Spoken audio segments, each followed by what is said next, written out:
Allergy নিয়ন্ত্রণের 5টি উপায়। প্রথমে হচ্ছে মাস্ক ব্যবহার করা। সাধারণত ধুলাবালি থেকেই আমাদের এই অ্যালার্জিটি শুরু হয়, এজন্য আমরা সবসময় চেষ্টা করব ধুলাবালিযুক্ত যে জায়গা আছে সেই সব জায়গায় গেলে মাস্ক ব্যবহার করা।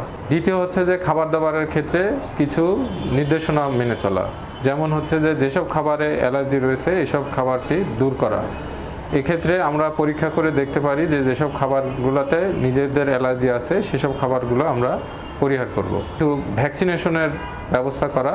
শীতের শুরুতে আমরা কিন্তু কিছু ভ্যাকসিন দিয়ে নিতে পারি, যেমন ইনফ্লুয়েঞ্জা ভ্যাকসিন রয়েছে, যে ভ্যাকসিনগুলো দিয়ে নিলে কিন্তু আমাদের শীতের শুরুতে কিন্তু আমরা এই অ্যালার্জিটা প্রিভেন্ট করতে পারি বা প্রতিরোধ করতে পারি। কিছু ঔষধ গ্রহণ করা, ওষুধের মধ্যে রয়েছে যেমন অ্যান্টিহিস্টামিন ওষুধ এবং মন্টেলুকাস ওষুধ গ্রহণ করা। এটা চিকিৎসকের পরামর্শ অনুযায়ী ওষুধ গ্রহণ করলে কিন্তু এই অ্যালার্জিটা নিয়ন্ত্রণে রাখা যায়।